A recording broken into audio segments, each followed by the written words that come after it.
আসসালামু আলাইকুম সবাই, কি অবস্থা সবার? কেমন আছো তোমরা? আশা করি আল্লাহ তাআলার রহমতে অনেক বেশি ভালো আছো। তোমাদের দোয়া এন্ড ভালোবাসায় আমরা অনেক ভালো আছি। আজকে বন্ধু বান্ধব নিয়ে সবাই বের হয়ে গেছি। আমরা সবাই যাবো সীতাকুণ্ড চন্দ্রনাথ পাহাড়ে। কিভাবে যেতে হয়, কি কি লাগে সবকিছু জানাবো এই ভিডিওতে। তো বলতে বলতে আমরা চট্টগ্রামে ট্রেনে উঠে গেছি। এখানে যে যাদের মতন বসতে পারছে সে সেভাবেই বসছে। এখন ট্রেন থেকে নেমে শুধু এসেছি সকালে নাস্তা করতে। নাস্তা করার পর বের হয়েছি পাহাড়ের মুখ। তারপরে অজোরে বৃষ্টি পড়া শুরু হয়েছে।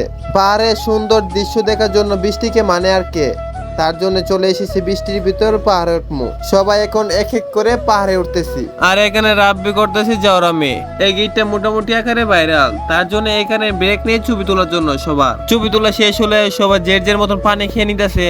আর এত সুন্দর ভিউ এখানে কিছু বলার নাই, আমেজিং। তারপরে এগেইন সবাই হাঁটা রইলাম পাহাড়ের চূড়ায় উঠমু। মানে পাহাড় নিয়ে কিছু বলার নাই, যেদিকে চাইতাছি সেদিকে মুগ্ধ হইতেছি। এখন আমরা ভাবতেছি কত দূর থেকে আমরা উপরে উঠলাম। আল্লাহ তাআলার বানানো সবকিছু সুন্দর, যে পাহাড় দেখে বুঝতে পারলাম। প্রায় 45 মিনিট ধরে আমরা পাহাড়ের চূড়ায় উঠলাম। এখন আমরা আমাদের বন্ধু বান্ধবকে জিজ্ঞামু তাদের অনুভূতি কি। খুবই ভালো, একসাথে চার বোন ধরতে পারছি, আমার কাছে খুবই ভালো লাগতেছে। আমার কাছে এটা লাগতেছে। কিছু বলো।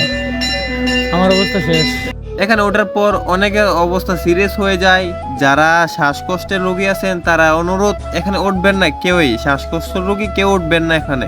এখন মিস্টার বিস্টের একটি ডায়লগ দেই, আমি এখন দাঁড়িয়ে আছি বিশ্বের সবচেয়ে উঁচু জায়গায়।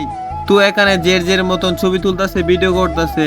তো পাহাড়টায় অনেকটাই সুন্দর, যা আপনাকে বলে বোঝাতে পারবো না। তো আজকের ভিডিওটা এতটুক পর্যন্তই। আজকের মতন বিদায় নিলাম। বেঁচে থাকলে আবারও দেখা হবে। আল্লাহ হাফেজ।